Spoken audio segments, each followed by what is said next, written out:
Ya pemirsa, sebagai bentuk rasa simpati dan duka cita atas musibah tabrakan kereta Argo Bromo dan KRL komuter lain, sejumlah warga memberikan karangan bunga dan buket di stasiun Bekasi Timur, Bekasi, Jawa Barat. Warga berharap agar tragedi yang menelan 16 korban jiwa dan ratusan korban luka tidak terulang kembali.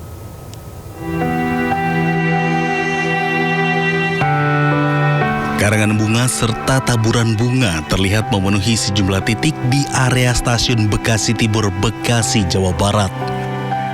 Warga yang datang tidak hanya dari sekitar lokasi, namun juga dari berbagai wilayah lain.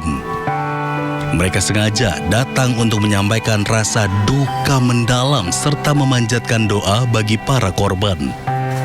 Aksi tabur bunga ini menjadi simbol rasa simpatik pada duka sekaligus bentuk solidaritas masyarakat terhadap para korban dan keluarga yang ditinggalkan.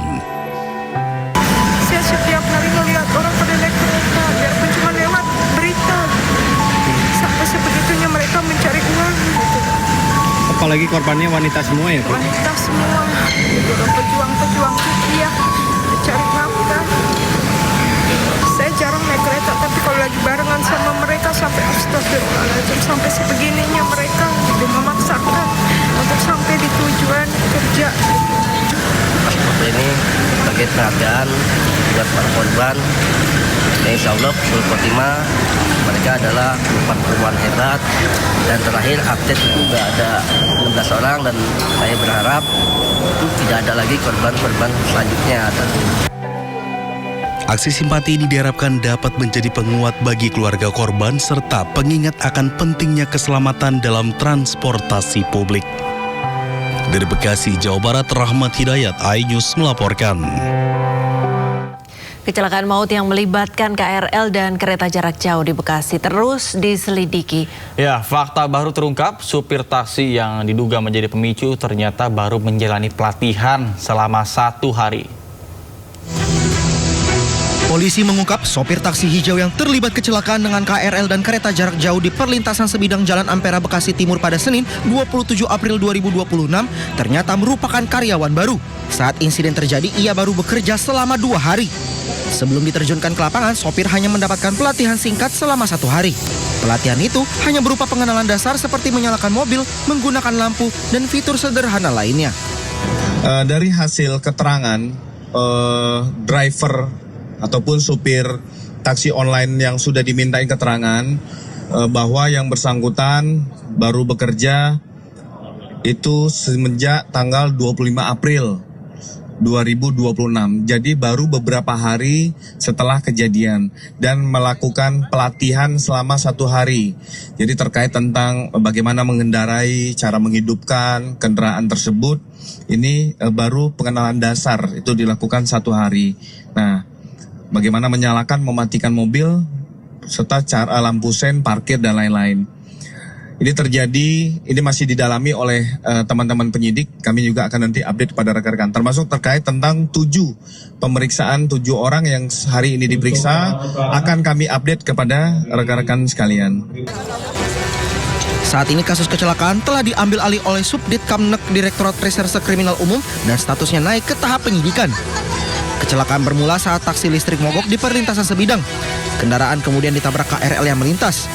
Insiden ini memicu rangkaian peristiwa lebih besar di mana KRL ditabrak dari belakang oleh kereta Argo Bromo Anggrek. Akibatnya 16 orang meninggal dan puluhan lainnya luka-luka. Tim Liputan iNews melaporkan. Ya pemirsa, untuk mengetahui rencana pemeriksaan perusahaan taksi hijau dan Dirjen Perkeretaapian Kementerian Perhubungan terkait tragedi kereta di Bekasi Timur, kita akan bergabung dengan Berliana Mileni bersama juru kamera Andri Setiawan di Polda Metro Jaya. Ya, baik, selamat pagi Berliana. Apa saja agenda pemeriksaan yang akan dilakukan pada hari ini? Silakan.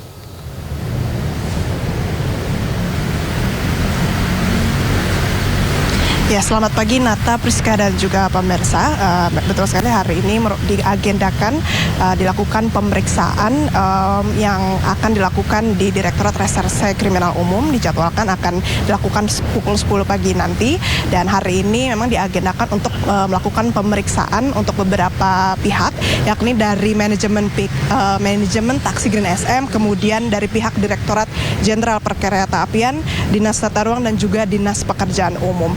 Kemudian memang untuk hari ini diagendakan pemeriksaan dari manajemen taksi Green SM ini untuk mengetahui bagaimana manajemen dan kemudian prosedur atau standar operasional perusahaan terkait perekrutan dari supir taksi Green SM ini. Karena memang diketahui dari supir taksi Green SM ini baru bekerja selama 3 hari dan melakukan pelatihan hanya sekali. Kemudian pemeriksaan hari ini memang diagendakan dengan tujuan untuk melihat cara keseluruhan guna mengetahui bagaimana standar operasional dan juga untuk mengetahui kejadian atau kecelakaan yang terjadi beberapa waktu lalu ini secara lebih mendalam dan juga objektif. Kemudian memang sebelumnya ini tahap penyelidikan ini sudah naik ke tahap penyidikan dan sudah dilakukan pemeriksaan terhadap 31 orang saksi yang mana ini melibatkan korban, kemudian juga saksi mata dan juga pihak rumah sakit. Kemudian juga sudah dilakukan pemeriksaan terhadap CCTV yang ada terjadi di lokasi, kemudian juga pemeriksaan di tempat kejadian perkara. Nah, untuk saat ini kami juga masih menunggu bagaimana proses pemeriksaan untuk beberapa pihak tersebut yang akan diagendakan pukul 10 pagi nanti. Memang pemeriksaan ini merupakan buntut dari kecelakaan yang terjadi di stasiun Bekasi Timur yang melibatkan kereta api komuter lain dan juga kereta api jarak jauh. Yang mana kecelakaan ini bermula dari taksi Green SM yang terjadi korsleting listrik dan berhenti di tengah rel kereta api sehingga memicu kejadian yang lebih besar. Sementara kembali ke Anda Nata dan juga Priska. Ya, baik, terima kasih rekan Berliana melaporkan langsung dari Polda Metro Jaya. Selamat bertugas kembali dan salam sehat. Pemirsa, libur panjang, wisata belanja Malioboro, Kota Yogyakarta ramai diserbu wisatawan. Ya, selain menikmati suasana, wisatawan juga berburu oleh-oleh khas Yogyakarta. Arus lalu lintas di sepanjang ruas jalan Malioboro, Kota Yogyakarta terpantau padat. Wisatawan memanfaatkan libur panjang akhir pekan untuk berbelanja oleh-oleh khas Yogyakarta di Malioboro. Bahkan tingkat kepadatan kunjungan wisatawan di Malioboro berlangsung hingga Minggu malam.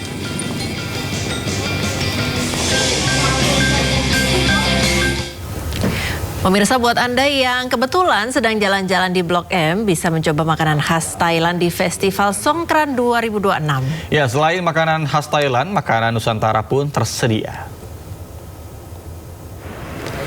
Festival Songkran 2026 digelar di Blok M Square, Jakarta. Festival ini menghadirkan beragam kuliner khas Thailand serta jajanan kekinian. Kuliner khas Thailand yang dihadirkan pun mulai dari nasi goreng nanas Thailand hingga dessert khas Thailand seperti mango sticky rice dan Thai tea dong chape yang cocok untuk menyegarkan tubuh di tengah cuaca panas. Tapi buat pengunjung yang belum kenyang dengan makanan Thailand, festival ini juga menghadirkan makanan khas Indonesia.